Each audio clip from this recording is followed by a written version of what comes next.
प्रिय विद्यार्थियों एवं मित्रों, ऑनलाइन क्लास में आपका स्वागत है। पिछले पार्ट में हमने गुणवाचक विशेषण की बात कर ली थी। आज हम बचे हुए विशेषण के प्रकार और उनकी अवस्थाओं का अध्ययन करेंगे। तो गुणवाचक के बाद दूसरा हमारा विशेषण का प्रकार है संख्यावाचक विशेषण। संख्यावाचक विशेषण। संख्यावाचक विशेषण। संख्यावाचक विशेषण आपको पहले भी बता दिया है कि वाचक का अर्थ होता है बताने वाला, और विशेषण का अर्थ तो विशेष गुण होता ही है, और यह है संख्या। यानी वे विकारी शब्द जो किसी संज्ञा या सर्वनाम की संख्या संबंधी विशेषता को बतलाते हो। क्या हुई परिभाषा? कि वे विकारी शब्द जो किसी संज्ञा या सर्वनाम की संख्या संबंधी विशेषता को बतलाते हो, उन्हें संख्यावाचक विशेषण कहते हैं। देखो, संख्यावाचक विशेषण जहां पे गिनने वाली वस्तुएं आए या गिनने योग्य व्यक्ति आए, यानी गिनने वाली चीजें आए, वहां क्या होता है? संख्यावाचक। जैसे कक्षा में कुछ लड़के पढ़ रहे हैं, कक्षा में कुछ लड़के पढ़ रहे हैं, तो लड़के क्या है? गिनने योग्य या तोलने योग्य? गिनने योग्य। तो गिनने योग्य जहां आ जाए वो तो क्या होता है? संख्यावाचक विशेषण होता है। तो एक बार परिभाषा देखेंगे। वे विकारी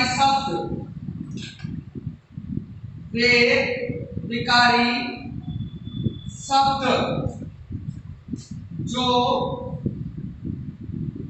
किसी संज्ञा या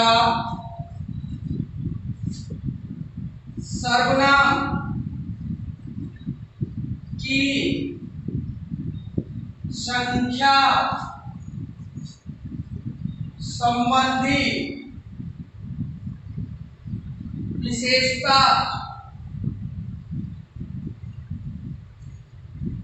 को बतलाते हो, उन्हें संख्यावाचक विशेषण कहते हैं।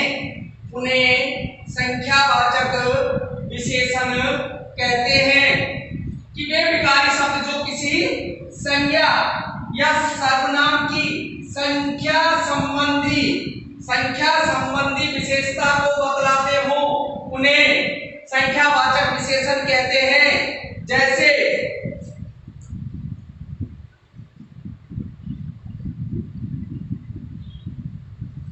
कक्षा में 50 लड़के हैं। तो देखो, 50 लड़के हैं। कितने लड़के हैं? 50। तो 50 क्या है? यहाँ संख्या, और लड़कों को क्या किया जाएगा? गिना जाएगा। लड़कों को क्या किया जाएगा? गिना जाएगा। इसलिए ये क्या माना जाएगा? संख्यावाचक विशेषण माना जाएगा।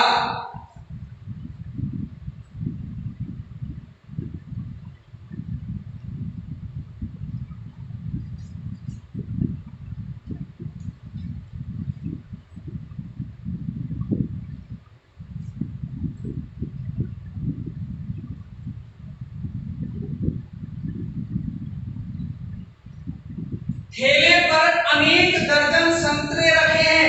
देखो दोस्तों कि मैंने जानबूझकर यहाँ दर्जन शब्द को उठाया है। यहाँ जानबूझकर क्या उठाया है, दर्जन शब्द को उठाया है। और इसके साथ क्या लग रहा है, अनेक, अनेक दर्जन, यानी निश्चित नहीं है, दर्जन तो है लेकिन अनेक दर्जन है। भाई यदि यहाँ होता है 1 दर्जन, 2 दर्जन, 3 दर्जन, 4 दर्जन या 50 दर्जन, तो वो क्या होता, निश्चित संख्यावाचक होता। लेकिन यहाँ क्या है, अनेक दर्जन है, अनेक दर्जन है, यानी क्या है, अनिश्चित संख्या। दर्जन का मान लिया हमने भाई, एक दर्जन में 12 होते हैं, लेकिन यहाँ क्या है, अनेक दर्जन। अब अनेक की जगह कुछ दर्जन भी हो सकता है, थोड़े दर्जन भी हो सकते हैं, जरा सब दर्जन भी हो सकता है। तो यहाँ अनेक दर्जन, तो अनेक दर्जन है, वो किसका बता रहा है, अनिश्चय बता रहा है। क्या बता रहा है, अनिश्चितता का बोध करा रहा है। अनिश्चितता, यहाँ दर्जन तो क्या करा रहा है, संख्या का बोध करा रहा है, लेकिन अनेक दर्जन क्या करा रहा है, निश्चित संख्या का बोध करा रहा है। इसलिए यहाँ क्या होगा, अनिश्चित संख्यावाचक विशेषण होगा, अनिश्चित संख्यावाचक विशेषण होगा। अब देखें आप, हमने जब चार्ट बताया था, हमने क्या बताया था, चार्ट। जब चार्ट बताया था तो संख्यावाचक विशेषण के 2 भेद बताए थे। कितने भेद बताए थे, 2। कौन कौन से बताए थे, एक निश्चित संख्यावाचक और एक अनिश्चित संख्यावाचक। कल एक बच्चे ने कमेंट करके भेजा था कि सर सैकड़ों किसमें आएंगे, सैकड़ों किसमें आएंगे, तो वो सुने उसका उत्तर कि सैकड़ों, ओ लग रहा है उस पे, क्या लग रहा है, ओ। और जब भी किसी निश्चित संख्या में ओ का प्रयोग हो जाता है तो वह अनिश्चित हो जाता है।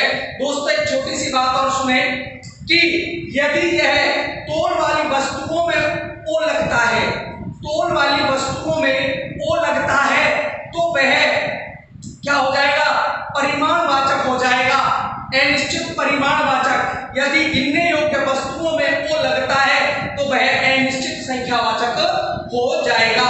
जैसे 1 टन लोहा, 1 टन लोहा, तो 1 टन निश्चित हो गया, उसकी तोल की मात्रा हो गई कि वह क्या है, टन है। और यदि हम करें टनों लोहा, क्या करें, टनों लोहा करें, तो वहां पर अनिश्चित परिमाणवाचक विशेषण होगा। ऐसे ही जहां निश्चित संख्या में, जैसे सैकड़ा, सैकड़ा हो गया 100, सैकड़ा क्या हो गया, 100। और यदि इसको करा जाए सैकड़ों, क्या करा जाए, सैकड़ों। जैसे दुर्घटना में सैकड़ों व्यक्ति मारे गए, दुर्घटना में सैकड़ों व्यक्ति मारे गए, तो वहां पे कौन सा होगा, सैकड़ों व्यक्ति मारे गए, अनिश्चित संख्यावाचक विशेषण होगा। तो हम बात करते हैं अपने दोबारा जो चल रहा है बिंदु पर, विशेषण। और विशेषण में हम पढ़ रहे थे संख्यावाचक, और संख्यावाचक के होते हैं 2 भेद।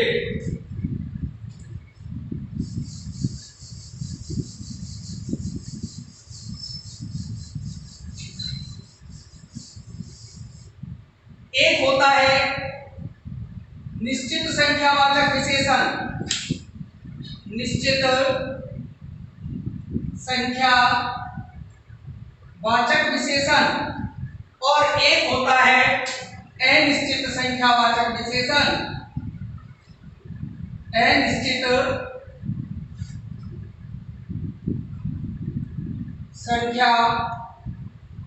संख्यावाचक विशेषण। एक होता है निश्चित संख्यावाचक विशेषण, एक होता है अनिश्चित संख्यावाचक विशेषण। अब निश्चित संख्यावाचक विशेषण क्या है और अनिश्चित संख्यावाचक विशेषण क्या है, कि बेविकारी शब्द जो किसी संज्ञा या सर्वनाम की निश्चित संख्या संबंधी विशेषता बतलाते हो, निश्चित संख्या संबंधी विशेषता बतलाते हो, वो तो क्या माना जाएगा, निश्चित संख्यावाची। और इसी परिभाषा में निश्चित की जगह यदि हम क्या कर दें, अनिश्चित कर दें, निश्चित की जगह क्या कर दें, अनिश्चित कर दें, तो उसे क्या कहेंगे, अनिश्चित संख्यावाचक विशेषण या वाची विशेषण कहेंगे। तो निश्चित संख्यावाचक विशेषण की एक बार हम परिभाषा देखते हैं। ये विकारी शब्द जो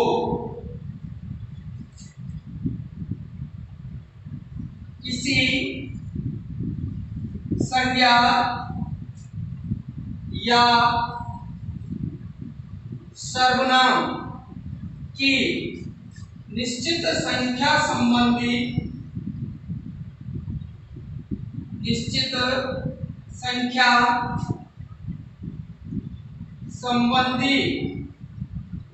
विशेषता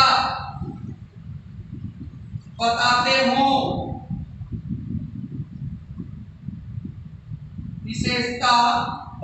हो, उन्हें निश्चित संख्यावाचक विशेषण कहते हैं। कि वे विकारी शब्द जो किसी संज्ञा या सर्वनाम की निश्चित संख्या संबंधी विशेषता बताते हो, उन्हें हम क्या कहते हैं, उन्हें हम निश्चित संख्यावाचक विशेषण कहते हैं। जैसे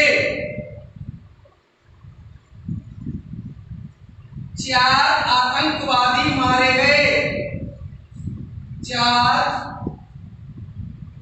आतंकवादी मारे गए। अब कितने आतंकवादी मारे गए, 4। तो निश्चित हो गई संख्या, निश्चित हो गई कि कितने आतंकवादी मारे गए, 4, यानी निश्चित संख्या हो गई, जो गिनने योग्य हो गए। जैसे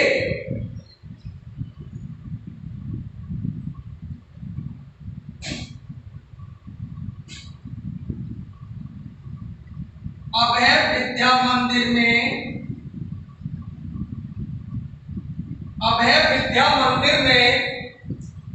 1000 विद्यार्थी पढ़ते हैं, 1000 विद्यार्थी पढ़ते हैं। तो देखिए निश्चित हो गया, संख्या निश्चित हो गई, कितने, 1000। यदि हम करते, थोड़ा सा सुने और थोड़ा एकाग्रता से मेरे शब्दों को पकड़ने का प्रयास करें कि अभय विद्या मंदिर में लगभग 1000 विद्यार्थी पढ़ते हैं। यदि क्या होता, लगभग 1000 विद्यार्थी पढ़ते हैं, तो लगभग के लगते ही सुने आप, क्या हो जाता, अनिश्चित हो जाता।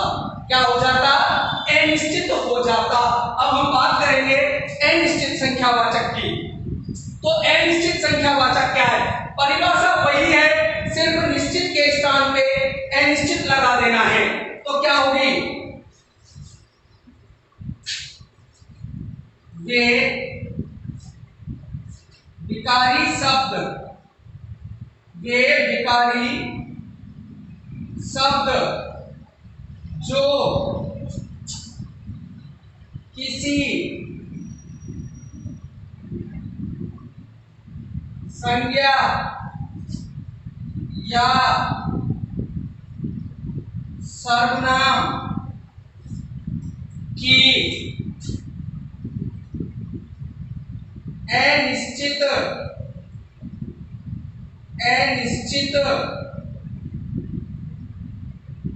संख्या संबंधी विशेषता बताते हैं,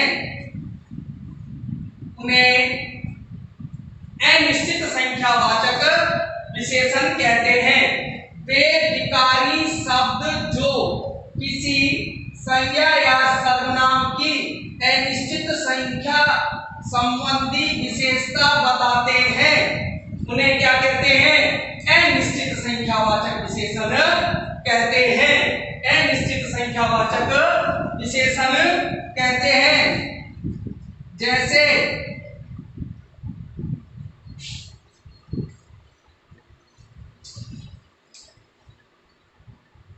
दुर्घटना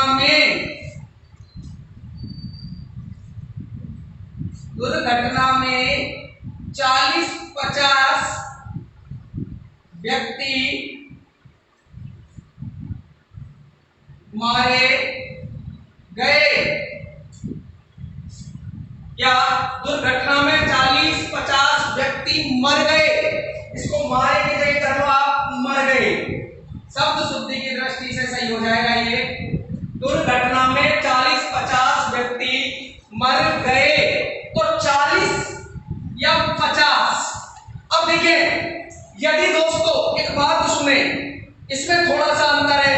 मैं थोड़े कंपटीशन स्तर की ओर ले जाते हुए बात करता हूं यहाँ कि यदि वाक्य में ये होता कि दुर्घटना में लगभग 40-50 व्यक्ति मर गए, तो यह वाक्य अशुद्ध हो जाता।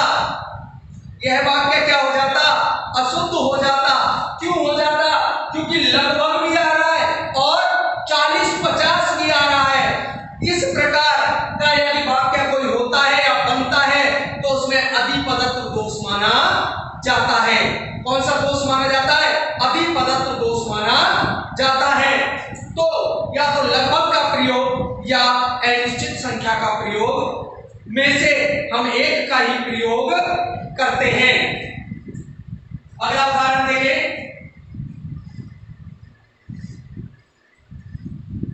कुछ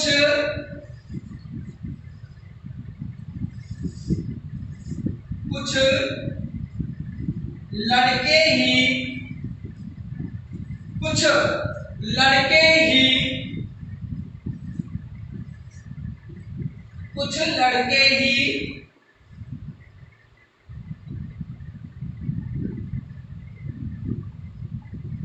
वीडियो को लाइक करते हैं।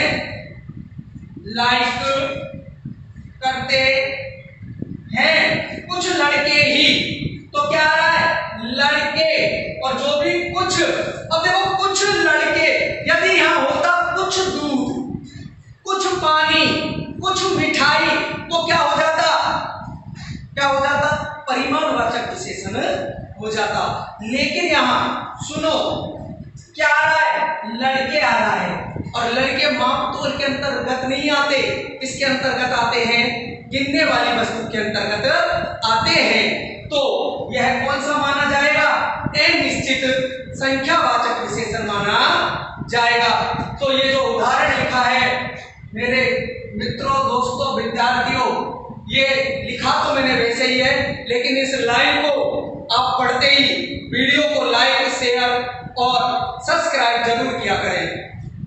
तो कुछ लड़के ही वीडियो को लाइक करते हैं, ये क्या हो गया? अनिश्चित हो गया। क्या हो गया? अनिश्चित। हमने जब चार्ट बनवाया था तो एक बात कही थी, और वो बात क्या है कि निश्चित संख्यावाचक के भी क्या होते हैं? भेद होते हैं। और हमने 5 भेदों के नाम बताए थे, और वो 5 भेद कौन कौन से हैं वो देखेंगे आप। निश्चित संख्यावाचक विशेषण के भेद।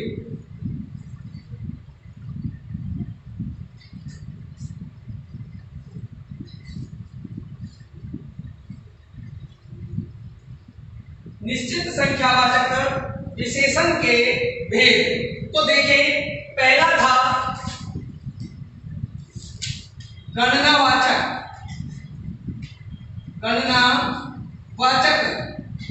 दूसरा था क्रमवाचक। तीसरा था आवृत्तिवाचक।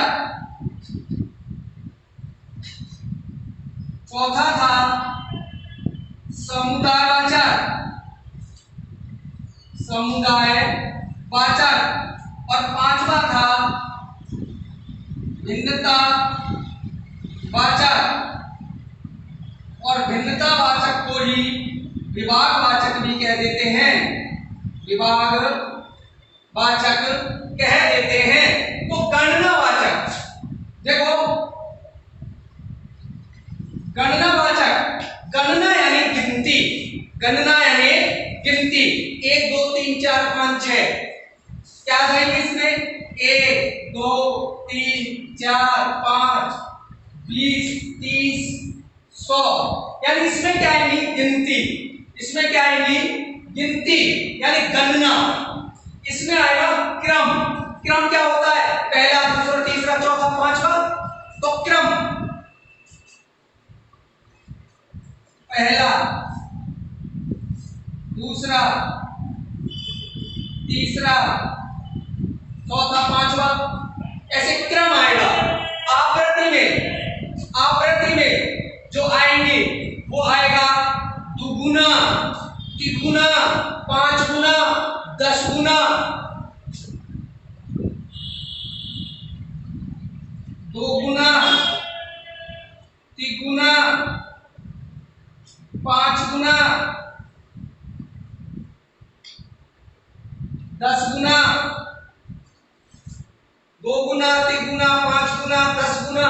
इसमें आएगा आवृत्तिवाचक में। अगला है समुदाय। समुदाय या समूह, जैसे दोनों, तीनों, पांचों, आठों, दसों। दोनों, तीनों, पांचों, आठों, दसों, बीसों। अगला है भिन्नतावाचक। इसको कुछ विद्वान विशेषण का छठा भेद मान लेते हैं। इसको कुछ विद्वान विशेषण का छठा भेद मान लेते हैं। लेकिन मेरे दोस्तों सुने, एनसीईआरटी के अकॉर्डिंग हमारा जो तैयार होता है सिलेबस, वो एनसीईआरटी के अकॉर्डिंग तैयार होता है। एनसीईआरटी के तहत जो विशेषणों की संख्या मानी गई थी वो कितनी मानी गई थी? 5 मानी गई थी। और भिन्नतावाचक को निश्चित संख्यावाचक का ही एक क्या मान लिया गया है?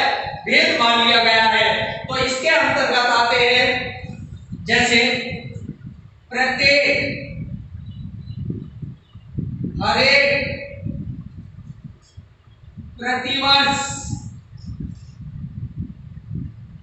प्रत्येक, हरेक, प्रतिवर्ष, प्रतिमाह,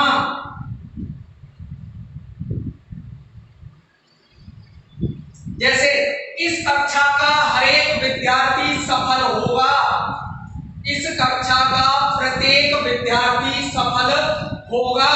तो प्रत्येक आ गया तो कौन सा हो गया? निश्चित संख्यावाचक, निश्चित संख्यावाचक हो गया। और यदि संख्यावाचक में भी पूछे तो कौन सा हो गया दोस्तों? भिन्नतावाचक या विभागवाचक विशेषण हो गया। अगला हमारा विशेषण का तीसरा प्रकार है परिमाणवाचक विशेषण। कौन सा है? परिमाणवाचक विशेषण। परिमाणवाचक विशेषण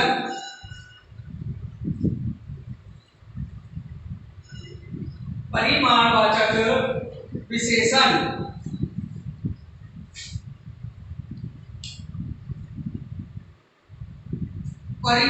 परिमाणवाचक विशेषण।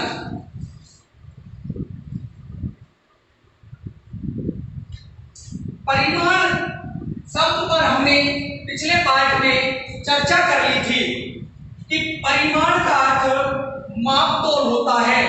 परिमाण का अर्थ क्या होता है? मापतोल। तो इसकी परिभाषा की बात करें तो क्या होगी कि वे विकारी शब्द जो किसी संज्ञा या सर्वनाम की मापतोल संबंधी विशेषता बतलाते हो। वहां किसकी विशेषता बतला रहे थे? संख्या संबंधी। और यहां क्या बतलाएंगे? मापतोल संबंधी। वे विकारी शब्द, वे विकारी शब्द जो किसी संज्ञा, वे विकारी शब्द जो किसी संज्ञा या सर्वनाम, किसी संज्ञा या सर्वनाम वे विकारी शब्द जो किसी संज्ञा या सर्वनाम की माप तोल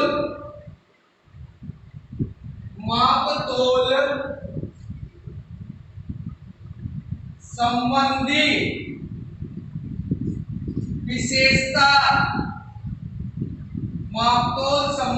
विशेषता बतलाते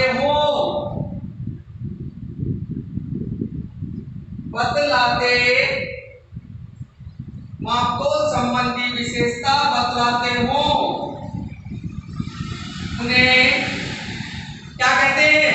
परिमाणवाचक विशेषण कहते हैं। उन्हें क्या कहेंगे? परिमाणवाचक विशेषण कहेंगे। तो देखिए भाई, मापतोल संबंधी, क्या? मापतोल संबंधी विशेषता। देखिए एक उदाहरण देखिए आप, और इस उदाहरण से आपको समझ आ जाएगा कि कौन सा तो संख्यावाचक विशेषण होता है, कौन सा परिमाणवाचक विशेषण होता है। जैसे बहुत लड़के, बहुत दूध या पानी कुछ भी लगा ले, तो देखो लड़के तो क्या है? गिनने योग, और दूध क्या है? मापने योग। दूध क्या है? मापने योग। तो ये तो क्या हो गया? परिमाण। ये तो क्या हो गया? परिमाण। और ये क्या हो गया? संख्या। ये क्या हो गई? संख्या। और ये क्या हो गया? परिमाण। क्योंकि ये क्या किया जाता है? मापा जाता है, और ये गिना जाता है। तो ये ऊपर वाला तो क्या माना जाएगा? संख्यावाचक। और ये क्या माना जाएगा? परिमाणवाचक विशेषण माना जाएगा। इस परिमाणवाचक विशेषण के अंतर्गत क्या आता है? माप की बात करें तो लीटर, किलो, ग्राम, मीटर, ये सब क्या है? माप तोल वाले हैं। लीटर, किलो, ग्राम, मीटर, ये सब क्या है? नाप तोल, माप तोल। जैसे मोहन 5 मीटर कपड़ा लाया। 5 मीटर कपड़ा लाया। मोहन 5 मीटर कपड़ा लाया। मोहन 5 मीटर कपड़ा लाया। अब देखिए, वैसे तो यह 5 संख्या है। हाँ बिल्कुल सही है मित्रों, यह 5 संख्या है बिल्कुल। लेकिन इस संख्या के साथ क्या लग रहा है? मीटर लग रहा है। और मीटर क्या है? माप तोल है। मीटर क्या है मित्रों? माप तोल है। इसलिए यहाँ क्या होगा? इसलिए यहाँ क्या होगा? संख्यावाचक ना होकर परिमाणवाचक विशेषण होगा। और परिमाण में भी कौन सा होगा? क्योंकि चार्ट के द्वारा परिमाण के भी हमने 2 भेद बताए थे, एक निश्चित परिमाणवाचक और एक अनिश्चित परिमाणवाचक। तो कौन सा हो जाएगा इसमें? निश्चित परिमाणवाचक विशेषण हो जाएगा।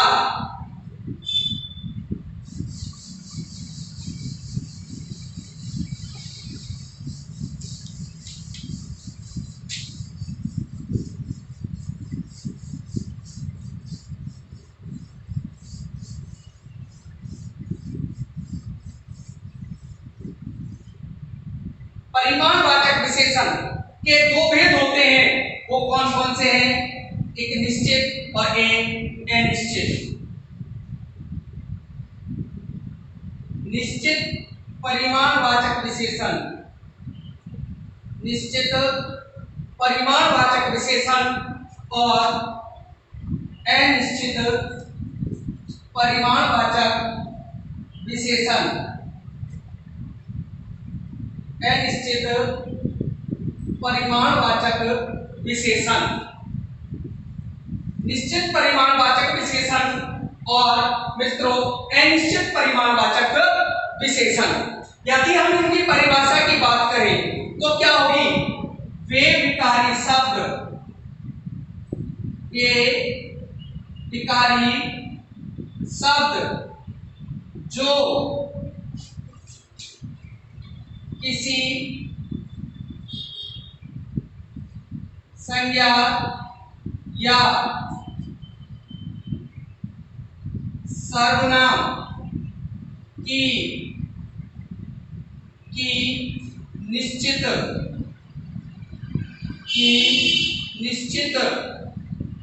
माप तोल संबंधी विशेषता बताते हो, उन्हें क्या कहते हैं? निश्चित परिमाणवाचक विशेषण कहते हैं। निश्चित परिमाण, परिभाषा में निश्चित की जगह यदि हम अनिश्चित शब्द कर देंगे तो क्या हो जाएगी? अनिश्चित परिमाणवाचक विशेषण की बन जाएगी। तो निश्चित के उदाहरण देखें आप। राम 3 किलो आलू लाया, 3 किलो आलू लाया, 3 किलो आलू लाया, 3 किलो आलू लाया। तो आलू क्या है? माप तोलने वाली है, किलो आ रहा है, तो क्या हो जाएगा? यहाँ निश्चित परिमाणवाचक विशेषण हो जाएगा। अगला है अनिश्चित परिमाणवाचक विशेषण। परिभाषा लिखेंगे, वे विकारी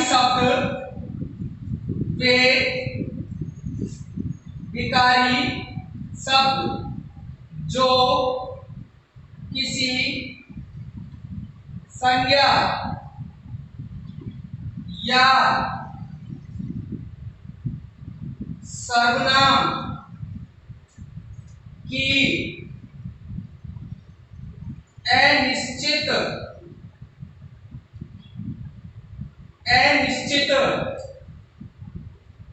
माप तोल संबंधी विशेषता बताते हो, उन्हें क्या कहते हैं? अनिश्चित परिमाणवाचक विशेषण कहते हैं। जैसे कुछ संतरे, कुछ संतरे, कुछ संतरे, कुछ लग गया संतरे, तो अनिश्चित हो गया। और संतरे क्या है? संतरे क्या है? माप तोल वाली। लेकिन यदि इसके साथ कोई निश्चित संख्या जुड़ जाए तो ये गिनने योग्य भी हो जाते हैं। जैसे मुट्ठी भर चावल, मुट्ठी भर चावल। अब चावल है, क्या है? तोलने योग्य है। जैसे हम ढकेल पर जाएं और कहें कि कुछ संतरे तोल दे, कुछ संतरे तोल दे, तो वो क्या करेगा? कुछ संतरों को तोल देगा। तो उसको निश्चित थोड़ी पता है ये कितने, तो क्या हो जाएगा? अनिश्चित। यदि वो कहे कि कुछ संतरे, तो कुछ संतरे जैसे उसको पता हो भाई 5 संतरे हैं और वो 1 किलो में चढ़ेंगे, तो क्या कहेगा कि ये 1 किलो है। लेकिन वहां कुछ संतरे तोल दो, तो कुछ तो जरूरी थोड़ी है वो आधा किलो बैठेंगे या 750 ग्राम बैठेंगे या 1 किलो बैठेंगे या 1.25 किलो बैठेंगे, तो अनिश्चित है। तो कुछ संतरे, मुट्ठी भर चावल, मुट्ठी भर चावल, ये सब क्या है? अनिश्चित है। क्या है? अनिश्चित है। तो क्या हो जाएगा? अनिश्चित परिमाणवाचक विशेषण हो जाएगा।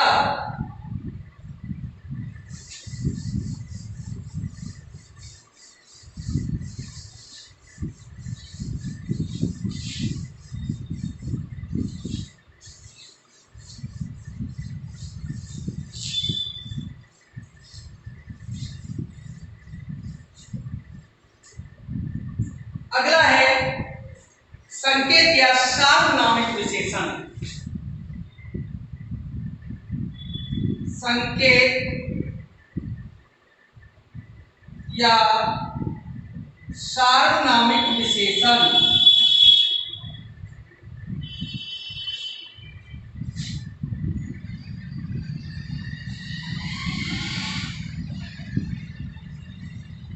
संकेत या सार्वनामिक विशेषण।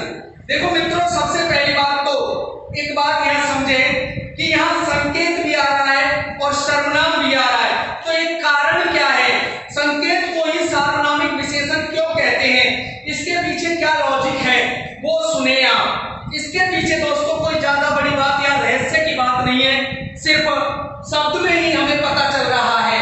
क्या पता चल रहा है कि यदि कोई सर्वनाम शब्द संज्ञा की ओर इशारा करे, किसकी ओर इशारा करे, संज्ञा की, तो वो क्या बन जाता है, इशारे का मतलब संकेत। और इसमें सर्वनाम शब्द प्रयुक्त हो रहा है, इसलिए इसको क्या कह दिया जाता है, सार्वनामिक विशेषण भी कह दिया जाता है। सार्वनामिक विशेषण भी कह दिया जाता है। तो संकेत और सार्वनामिक विशेषण एक ही बात है। सबसे पहले यदि हम इसकी परिभाषा की बात करें तो बहुत से विद्वान, बहुत से प्रोफेसर, बहुत से अध्यापक बंधुओं ने अपने अपने तरीके से इसकी परिभाषा को व्यक्त किया हुआ है, लेकिन यहाँ हमने भी अपनी तरफ से कुछ कोशिश की है इस परिभाषा को तैयार करने की। तो ये जो परिभाषा है वो कैसे है कि वे सर्वनाम शब्द जो किसी संज्ञा से पहले जुड़कर, वे सर्वनाम शब्द जो किसी संज्ञा से पहले जुड़कर उसी संज्ञा की ओर इशारा करते हो, उन्हें क्या कहते हैं, सार्वनामिक विशेषण कहते हैं। तो देखिए क्या हुई परिभाषा, वे सर्वनाम शब्द जो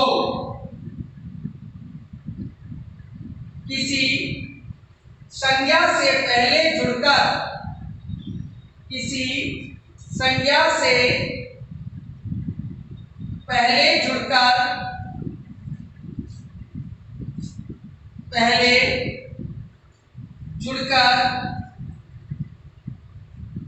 उसी संज्ञा की ओर इशारा करते हो, उसी संज्ञा की ओर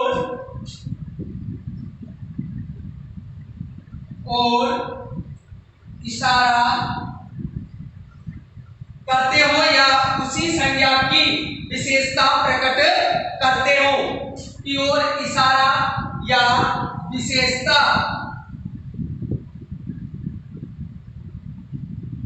इशारा या उसी संज्ञा की विशेषता प्रकट करते हो या उसी संज्ञा की ओर इशारा करते हो।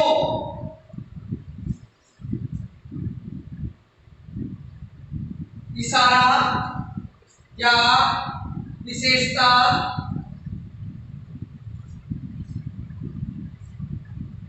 करते हो, उन्हें सार्वनामिक विशेषण कहते हैं। कि वे सर्वनाम शब्द जो किसी संज्ञा से पहले जुड़कर उसी संज्ञा की ओर इशारा करते हो या उसी संज्ञा की विशेषता प्रकट करते हो। देखो मित्रों, मैं एक उदाहरण तुम्हारे सामने लिख रहा हूं और उसी उदाहरण से हम यह निश्चय कर लेंगे कि कहां तो सर्वनाम होता है और कहां विशेषण होता है, क्योंकि सबसे कंफ्यूज करने वाला ये हमारा विशेषण माना जाता है, क्योंकि इसमें सर्वनाम शब्दों का प्रयोग होता है। यदि हमसे ये पूछा जाए उदाहरण देके कि यह सर्वनाम है या विशेषण है, तो हम कंफ्यूज हो जाते हैं। तो उसके लिए आप सुने, एक उदाहरण देखें। मैं आपके सामने उदाहरण लिख रहा हूं।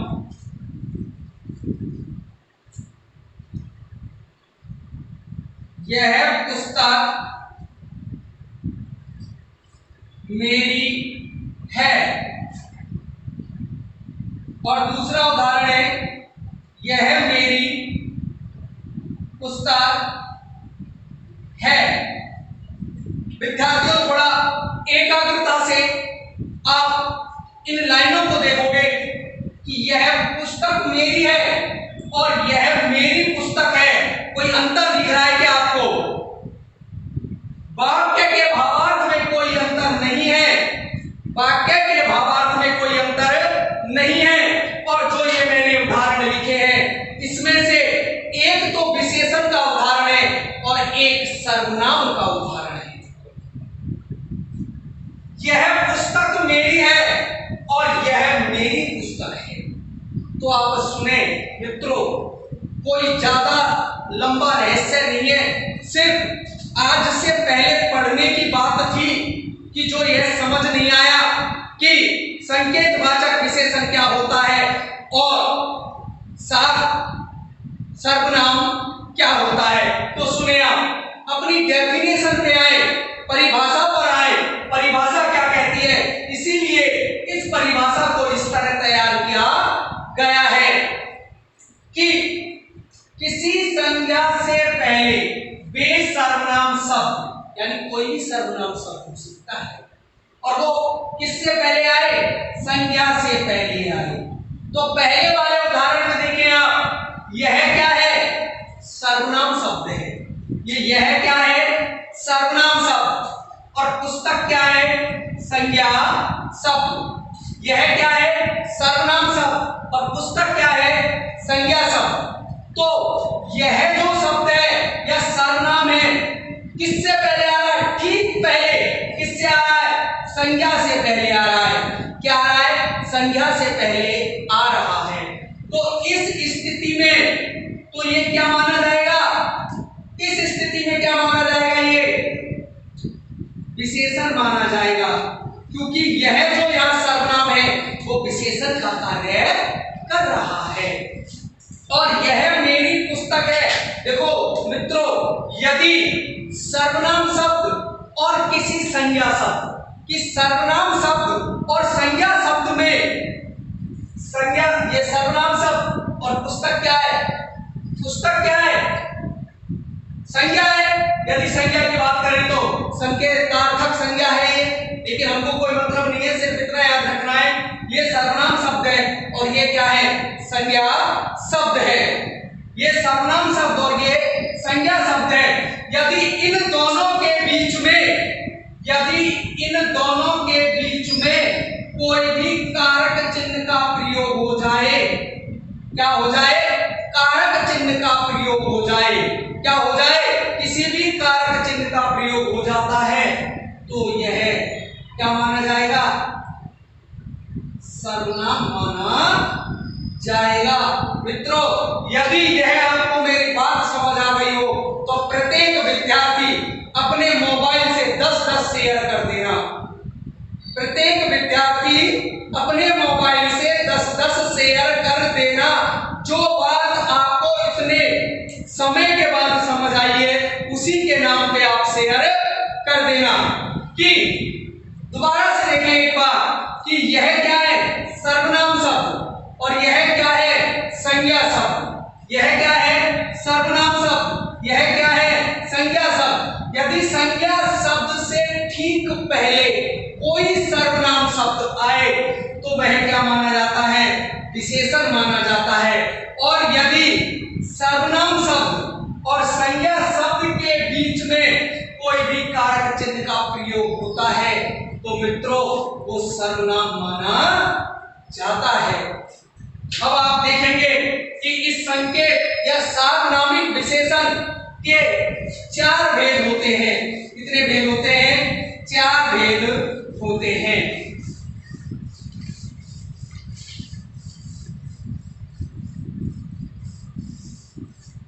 4 भेद होते हैं। आज थोड़ी लंबी क्लास चलेगी विद्यार्थियों, तो आप ये मत सोचना कि हमें इतने लगातार लंबे समय तक एक ही विषय को पढ़ना पड़ता है, लेकिन थोड़ा सा टॉपिक बचा हुआ है तो इसे यदि अगले पार्ट के लिए छोड़ा जाएगा तो ना तो पूरा वो पार्ट बन पाएगा और वीडियो भी हमारी लास्ट 10 या 15 मिनट की रह जाएगी। इसलिए थोड़ा लंबा समय लेते हुए आपका यहाँ मैं अपना बिंदु पुनः प्रारंभ कर रहा हूं और हम बात कर रहे थे संकेतवाचक विशेषण की। संकेतवाचक विशेषण की तो संकेतवाचक विशेषण के 4 भेद होते हैं। संकेतवाचक विशेषण के 4 भेद होते हैं। पहला था निश्चय। पहला कौन था? निश्चय संकेतवाचक विशेषण या निश्चित संकेतवाचक विशेषण।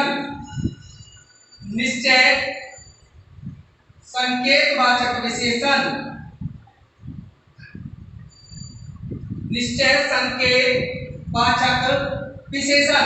देखो मित्रों, यहां इनकी परिभाषा की हमें कोई आवश्यकता नहीं है, क्योंकि हमें पता चल रहा है कि हम यहाँ किसकी बात कर रहे हैं? निश्चितता की। किसकी बात कर रहे हैं? जहां निश्चितता की बात की जाए, किसकी बात की जाए? निश्चितता की बात की जाए, वहां निश्चयवाचक या निश्चय संकेतवाचक विशेषण होता है। जहां अनिश्चितता की बात की जाए तो वहां अनिश्चय संकेतवाचक विशेषण होता है। जहां संबंध की बात की जाए वह संबंध संकेतवाचक विशेषण होता है, और जहां प्रश्न की बात की जाए तो प्रश्न संकेतवाचक विशेषण होता है। तो निश्चय संकेतवाचक विशेषण को आप उदाहरण से देखेंगे। एक उदाहरण लिख रहा हूं मैं। उस मोबाइल को उठाओ। उस मोबाइल को उठाओ। उस मोबाइल को उठाओ। अब देखो, मोबाइल की निश्चितता प्रकट हो गई यहां कि यह क्या है? मोबाइल। और मोबाइल शब्द क्या है? संज्ञा। मोबाइल क्या है? संज्ञा। और उस क्या है? सर्वनाम। और किसी संज्ञा से ठीक पहले क्या आ रहा है? सर्वनाम आ रहा है। तो संकेतवाचक हो गया, और संकेतवाचक हो गया, और निश्चितता हो गई किसकी? मोबाइल की। किसकी हो गई? मोबाइल की। तो ये कौन सा हो गया? निश्चयवाचक या निश्चित संकेतवाचक विशेषण हो गया। जैसे यह कलम मेरी है। जैसे यह कलम मेरी है। यह कलम मेरी है। यह कलम मेरी है। तो ये क्या हो गया? यह क्या है? सर्वनाम। और कलम क्या है? संज्ञा। तो निश्चितता हो गई किसकी? कलम की। क्या हो गई? कलम की निश्चितता हो गई है। पता चल रहा है किसकी बात की जा रही है? कलम की जा रही है। तो इसलिए यहां क्या हो गया? ये निश्चय संकेतवाचक विशेषण। यदि मित्रों उदाहरण यह होता, यह मेरी कलम है, यह मेरी कलम है, तो यह विशेषण ना होके क्या बन जाता? सर्वनाम बन जाता। क्या बन जाता? सर्वनाम बन जाता। दूसरा है अनिश्चय संकेतवाचक। अनिश्चय संकेतवाचक।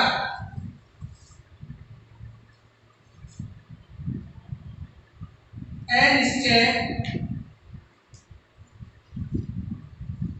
संकेतवाचक। अब देखें कि जहां अनिश्चितता का बोध कराए, मित्रों आपने सर्वनाम पढ़े होंगे, और सर्वनाम में अनिश्चितवाचक सर्वनाम के 3 शब्द होते हैं। यदि आपको पहले नहीं पता है या आपने पहले नहीं पढ़ा है तो अब आप सुन लें कि 3 ही शब्द होते हैं अनिश्चयवाचक सर्वनाम को पहचानने के। लेकिन हम यहां बात किसकी कर रहे हैं? विशेषण की कर रहे हैं। लेकिन वो सर्वनाम शब्द यहां भी हमें काम आएंगे। तो वो कौन से शब्द हैं जो अनिश्चितता प्रकट करते हैं? वो 3 ही शब्द हैं। कितने शब्द हैं? 3। और वो कौन कौन से शब्द हैं? कोई, कुछ और किसी।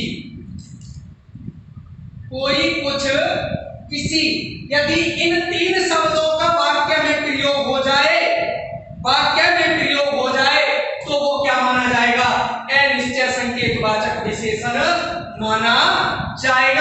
जैसे उदाहरण देखें आप, यदि आपको मजा आ रहा है तो आप जुड़े रहिए। जैसे कोई लड़का आ रहा है, कोई लड़का आ रहा है। अब देखें आप, हमारी शर्त वही रहनी चाहिए, कंडीशन वही रहनी चाहिए। कौन सी वाली? कि सर्वनाम शब्द के तुरंत बाद क्या आए? संज्ञा शब्द आए। यदि यह स्थिति बदल गई तो आप भी बदल जाओगे। तो कोई आ गया इन तीन में से, तो क्या हो गया? अनिश्चित हो गया। और लड़का क्या है? संज्ञा शब्द है। तो यहाँ सर्वनाम शब्द के तुरंत बाद क्या आ रहा है? संज्ञा शब्द आ रहा है। इसलिए यहाँ कौन सा हो गया? निश्चयवाचक सर्वनाम, वो विशेषण हो गया। अब देखें अगला उदाहरण, किसी लड़की ने आवाज दी या लगाई, आवाज दी। किसी लड़की ने आवाज दी, तो किसी लड़की ने आवाज लगाई या दी, किसी लड़की ने आवाज दी या लगाई। तो ये शब्द क्या है? क्या है? किसी। और इसकी पहचान का शब्द कहाँ है? किसी। जैसे यहाँ क्या है? कोई। यहाँ क्या है? कोई। और ये तो हो गया सर्वनाम शब्द, और ये क्या हो गया हमारा? संज्ञा शब्द। अनिश्चित है तो अनिश्चित है, तो कौन सा हो गया? अनिश्चय संकेत वाचक विशेषण। अगला है आपका प्रश्नवाचक। प्रश्न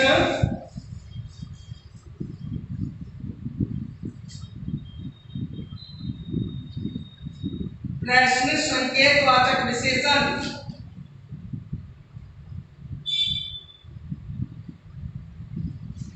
प्रश्न संकेत वाचक विशेषण। प्रश्न संकेत वाचक विशेषण। तो देखो सीधी सी बात है, किसका बोध होता है यहाँ? प्रश्न करने या होने का बोध। किसका बोध होता है? प्रश्न करने या होने का बोध होता है।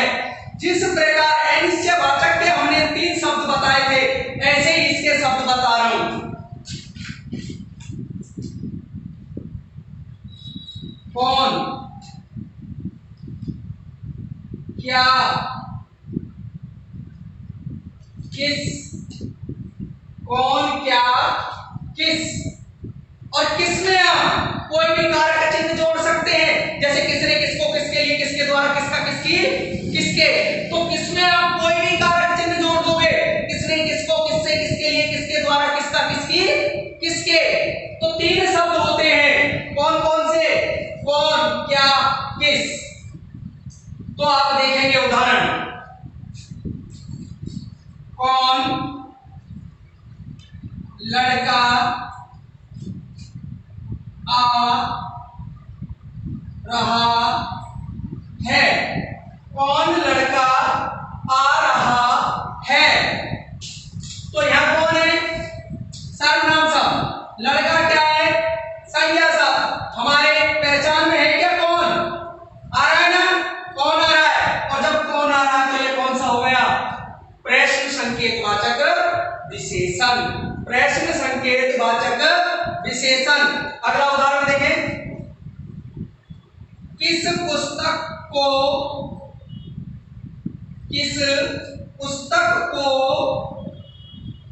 पढ़ना है। किस पुस्तक को पढ़ना है। तो क्या आ रहा है इसमें? किस। क्या आ रहा है? किस आ रहा है। क्या आ रहा है? किस। और पुस्तक क्या है? संज्ञा। और सारणी में हमारे में है क्या? किस। ये रहा। तो ये क्या हो गया? प्रश्न संकेत वाचक विशेषण हो गया। आपका अंतिम है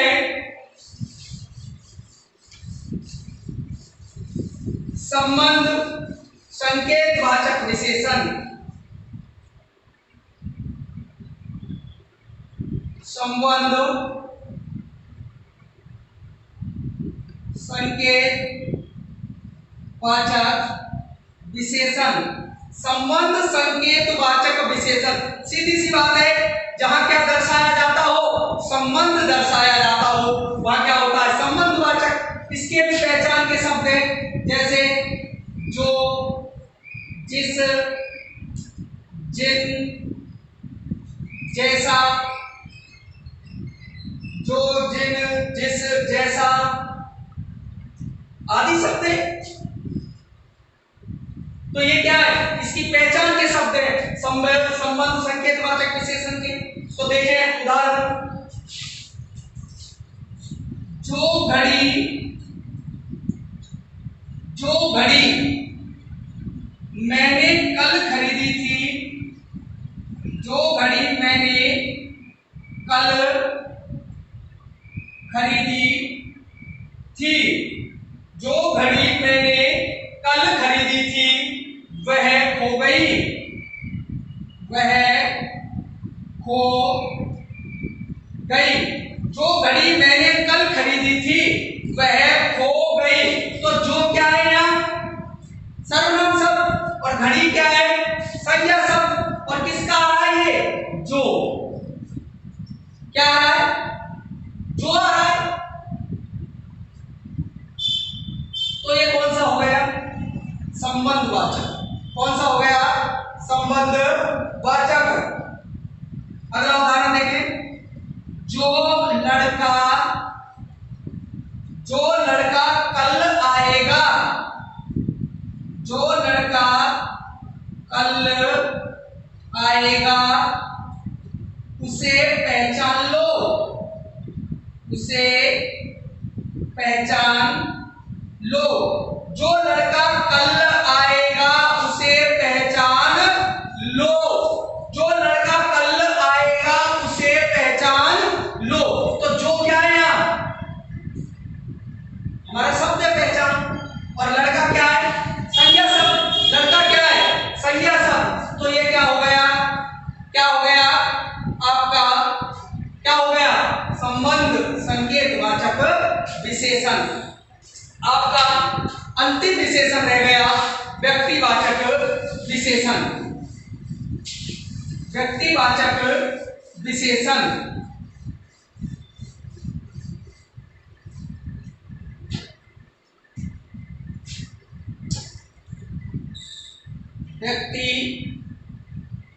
व्यक्तिवाचक विशेषण,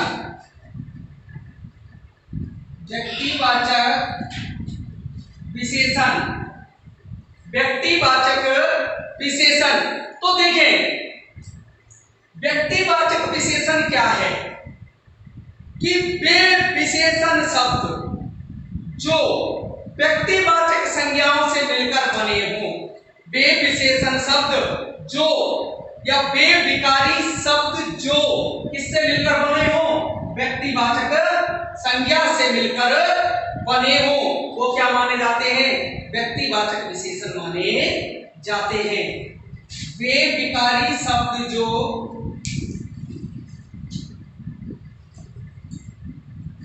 वे विकारी शब्द जो व्यक्तिवाचक संज्ञा से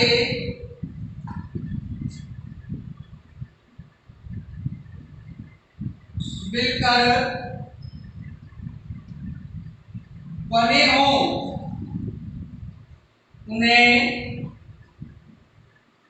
उन्हें व्यक्तिवाचक विशेषण कहते हैं। सबसे सरल विशेषण है हमारा यह, सबसे सरल विशेषण माना जाता है कि वे विकारी शब्द जो व्यक्तिवाचक संज्ञा से मिलकर बने हों, उन्हें व्यक्तिवाचक विशेषण कहते हैं। जैसे देखें ये शब्द है हमारे पास जयपुर। आप सबको पता है जयपुर क्या है, संज्ञा है, और संज्ञा भी कौन सी है, व्यक्तिवाचक। यदि इसको विशेषण बनाया जाए तो इसमें प्रत्यय लगा देंगे।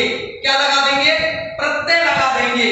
तो यदि हम प्रत्यय लगाकर और कोई दूसरा संज्ञा शब्द रख दे, कोई दूसरा क्या रख दे, संज्ञा शब्द रख दे, प्रत्यय लगाकर कोई दूसरा संज्ञा शब्द रख दे, तो वह क्या बन जाता है, क्या बन जाता है, व्यक्तिवाचक विशेषण जैसे जयपुरी रजाई, तो रजाई क्या है? संज्ञा शब्द। और जयपुरी रजाई।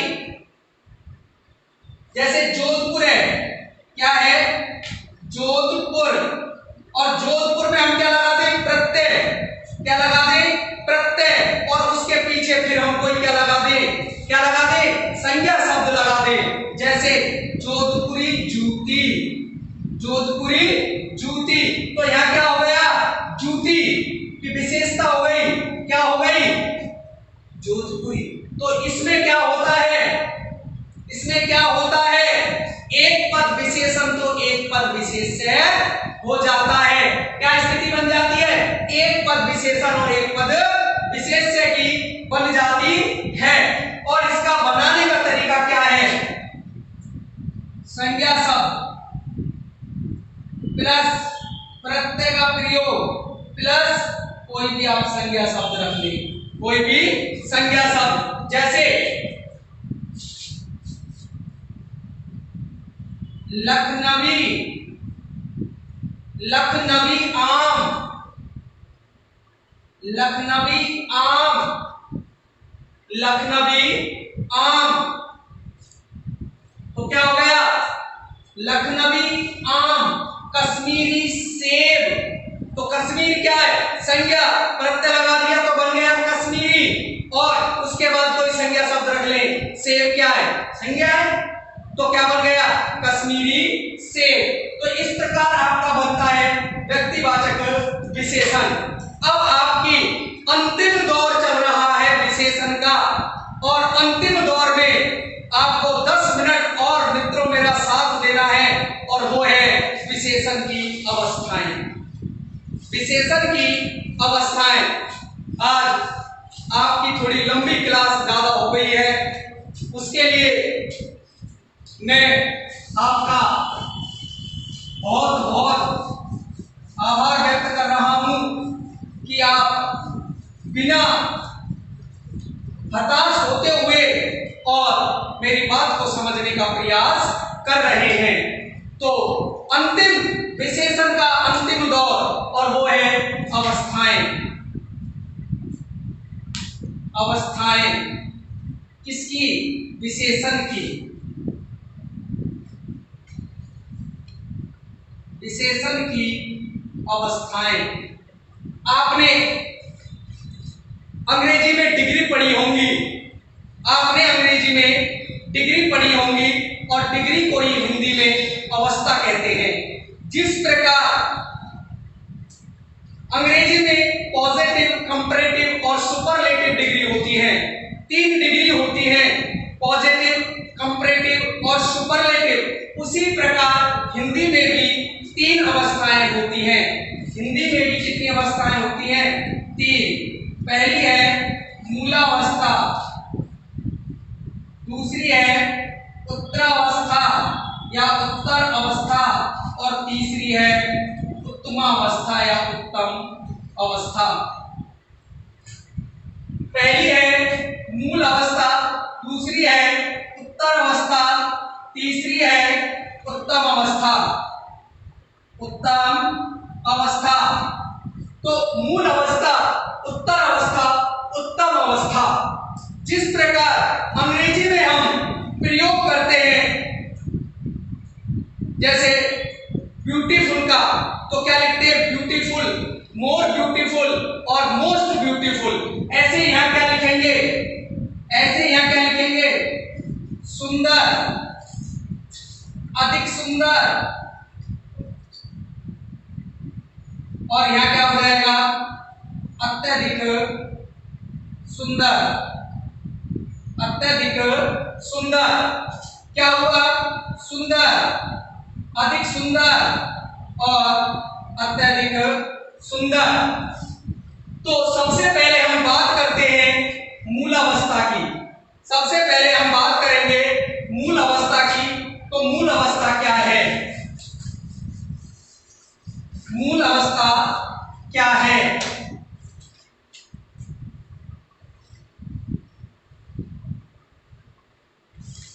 मूल अवस्था। तो मूल अवस्था क्या है?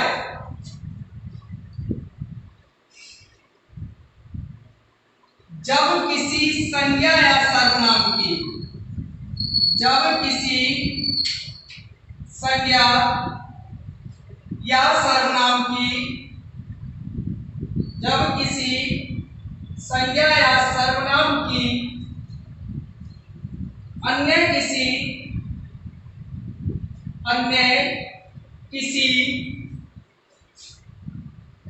संज्ञा या सर्वनाम से, अन्य किसी संज्ञा या सर्वनाम से तुलना नहीं की जाती हो, तुलना नहीं की जाती हो, वहां मूलावस्था होती है। यानी सिर्फ एक ही क्या होता है, एक ही विशेषण होता है, यानी संज्ञा या सर्वनाम का, कि जब किसी संज्ञा या सर्वनाम की, जब किसी संज्ञा या सर्वनाम की अन्य किसी संज्ञा या सर्वनाम से तुलना नहीं की जाए, तो वहां कौन सा होता है, मूल अवस्था होता है, या मूल अवस्था होती है। जैसे राम होशियार है, राम होशियार है। अब देखिए राम होशियार है बिल्कुल सही है, अब देखें राम होशियार है बिल्कुल सही है, लेकिन ऐसा थोड़ी है कि राम से कोई अधिक होशियार नहीं है, तो और भी तो हो सकते हैं राम से होशियार, लेकिन यहाँ राम की तुलना हम किसी और से नहीं कर रहे हैं। यदि हम दो में से तुलना करेंगे, यदि हम दो में से तुलना करेंगे तो उत्तर अवस्था हो जाती है, और जब हम समूह में से तुलना करते हैं तो वो उत्तम अवस्था हो जाती है, और जब हम किसी में से भी तुलना नहीं करते हैं तो वह क्या होती है, मूल अवस्था होती है। देखें पहचान देखें इसकी, इसमें किसी भी उपसर्ग व प्रत्यय का प्रयोग नहीं होता है, इसमें किसी भी उपसर्ग या प्रत्यय का प्रयोग नहीं होता है। पहली पहचान, इसमें किसी भी उपसर्ग या प्रत्यय का प्रयोग नहीं होता है। दूसरी पहचान, विशेषण मूल रूप में रहता है, विशेषण मूल रूप में रहता है। जैसे आरती बुद्धिमान है, आरती बुद्धिमान है। हाँ आरती बुद्धिमान है, लेकिन इससे ज्यादा और भी तो बुद्धिमान हो सकते हैं। तो विशेषण शब्द क्या है, वो अपने मूल रूप में रहता है। अगला है आपका उत्तर अवस्था, उत्तर अवस्था।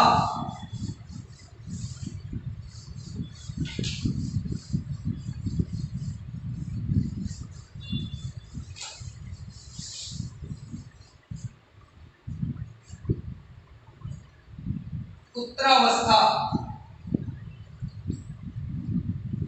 जब किसी संज्ञा या सर्वनाम का, जब किसी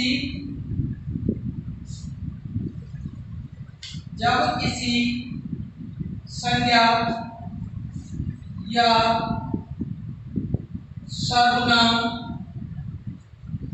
का दूसरे, जब किसी संज्ञा या सर्वनाम की दूसरे संज्ञा या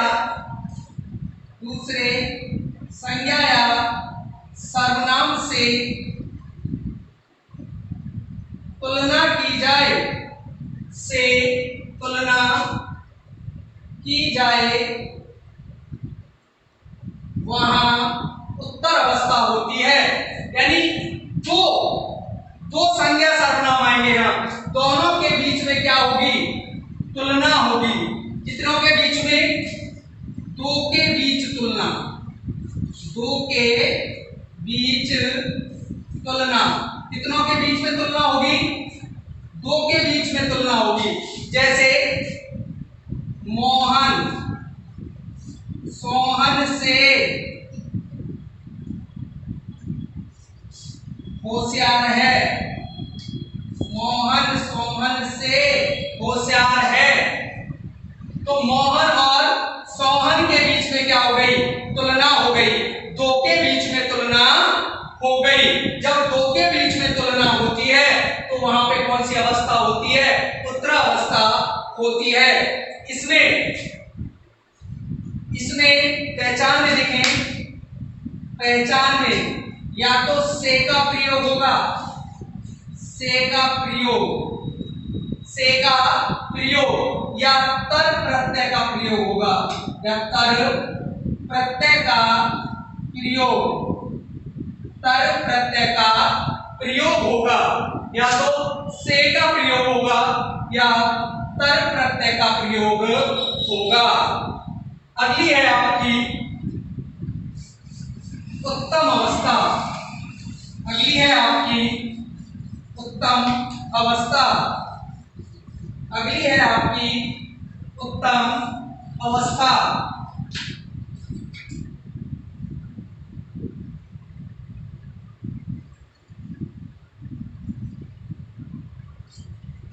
जब किसी संज्ञा या सर्वनाम की, जब किसी संज्ञा या सर्वनाम की अन्य संज्ञा या सर्वनाम से, अन्य संज्ञा या सर्वनाम, जब किसी संज्ञा या सर्वनाम की अनेक, अन्य की जगह यहां अनेक लिखें, अनेक संज्ञा या सर्वनामों से तुलना की जाए, तुलना की जाए तो उत्तम अवस्था होती है। यानी बहुतों से तुलना, बहुत में से तुलना, बहुत में से तुलना, क्या हो गया? बहुत में से तुलना। जैसे कवियों में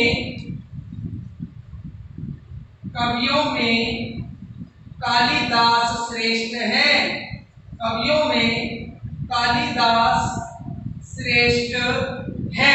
तो बहुतों में से तुलना हो गई, क्योंकि पूरे कवियों में से हमने किसको श्रेष्ठ बता दिया? कालिदास को।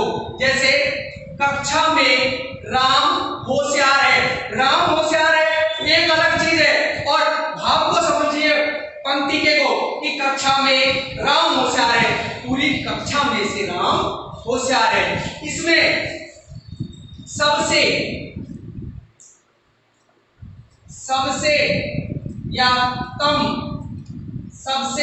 या तम का प्रयोग होता है, तम का प्रयोग होता है। सबसे लगा दो या तम प्रत्यय लगा दो, तम का प्रयोग होता है। जैसे देखें ये उच्च है अपने पास, क्या है? उच्च। तो उच्च क्या होगी? मूलावस्था। उच्च क्या होगी? मूलावस्था। यदि इसमें तर का प्रयोग कर दे तो क्या हो जाएगा? उच्चतर। कौन सी अवस्था हो गई? उत्तरावस्था हो गई। कौन सी हो गई? उत्तरावस्था। यदि इसमें तम का प्रयोग कर दे तो क्या हो गया? उच्चतम। कौन सी अवस्था हो गई? उत्तमावस्था हो गई। कौन सी अवस्था हो गई? उत्तमावस्था हो गई। उच्च में यह मूल अवस्था है, क्योंकि इसमें विशेषण शब्द चौका क्यों रहता है। इसमें हमने किसका प्रयोग कर दिया? तर का प्रयोग कर दिया, तो क्या बन गई? उत्तर अवस्था। और जब इसमें हमने तम का प्रयोग कर दिया तो क्या बन गई? उत्तम अवस्था। धन्यवाद मित्रों। आपके लिए